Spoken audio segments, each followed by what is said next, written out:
Problema pa rin ang supply ng kuryente sa ilang lugar sa Isabela kung saan naglandfall ang Bagyong Christine kaninang hating gabi. Live mula sa Tumawini, Isabela.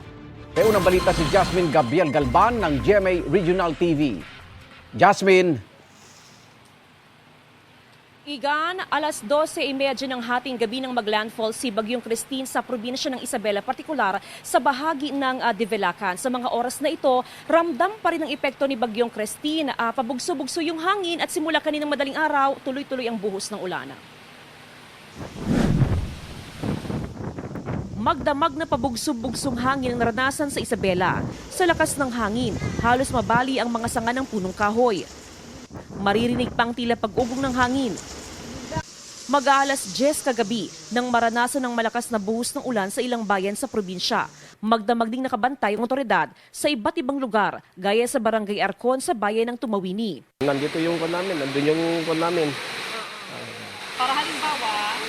Para halimbawa, pag may pagpa-rescue, mapuntahan namin agad. 16 na barangay ang binabantay ng mga otoridad sa bayan ng Tumawini dahil sa banta ng pagbaha. Lalo pat malapit ng umapawang tubig sa ilog. Mahigit sa 100 individual ang nasa mga evacuation center sa bayan. Alarming stage na po siya. Tumaas po siya ng 5 feet po from our 741 na monitoring po. So nasa alarming stage na po, and of course we are here prepared po para sa flooding incident. Sa monitoring ng PDRRMO, 7 tulay sa probinsyang hindi na madaanan ng mga motorista dahil sa pag-apaw ng ilog. Dahil dito sa Isabela, dahil tuwi-tuwi na kami nadadalaw ng bagyo, yung pag-construct ng mga bahay ay matibay. Oo. So we're more concerned with the rain. Malapad yung rain band. Ilang lugar na rin sa probinsyang walang supply ng kuryente. Gumamit na ng generator set ang ilang negosyante.